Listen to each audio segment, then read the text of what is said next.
సందర్భంలో కూడా రాష్ట్ర ప్రభుత్వం వెంటనే స్పందించడం జరుగుతా ఉన్నది. ఇప్పుడు కేంద్ర ప్రభుత్వం 1/7/2015 నుంచి 6% డిఏ మంజూరు చేయడం జరిగింది. వెంటనే ఉద్యోగ సంఘాలు కోరిన సంఘాన్ని దృష్టిలో పెట్టుకొని 3.144 ఇవాళ మాకు మంజూరు చేసినందుకు రాష్ట్ర ప్రభుత్వానికి ధన్యవాదాలు తెలియజేస్తా ఉన్నాం.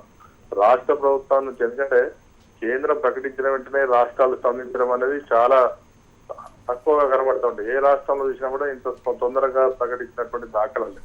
తెలంగాణ ప్రభుత్వం ఇలా ఫ్రెండ్లీ గవర్నమెంట్ అన్నటువంటి ముఖ్యమంత్రి గారు అనేక సందర్భాల్లో కూడా ఆయన అన్నటువంటి మాటల్ని రుజువు చేస్తూ అనేక సందర్భాల్లో కూడా ఉద్యోగులకు రావాల్సినటువంటి రాయితీల విషయంలో ఎలాంటి రాజీ పడమని చెప్పినటువంటిగానే రిలీజ్ చేయడం జరుగుతా ఉన్నది.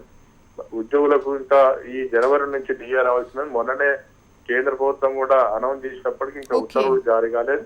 అది రాగానే మళ్ళీ రాష్ట్ర ప్రభుత్వం కూడా 1/1/2016 నుంచి కూడా డిఏ రావాలని చెప్పి కూడా మేము కోరుతా ఉన్నాం. రాష్ట్ర ప్రభుత్వం నుంచి కూడా అన్ని సమస్యల పట్ల కూడా ఇలా సానుకూలంగా స్పందిస్తుంది కాబట్టి అందరు ఉద్యోగస్తులందరూ కూడా హ్యాపీగా ఉండడం జరిగింది. ప్రభుత్వానికి అంతర్జాతీయ మహిళా దినోత్సవం ప్రత్యేకంగా ఈ డిఏ రిలీజ్ చేసినందుకు మేము అందరం కూడా ఉద్యోగులందరి పక్షాన కూడా ధన్యవాదాలు తెలియజేస్తున్నాం. రైట్, థ్యాంక్ యూ అండి రవీందర్ రెడ్డి గారు.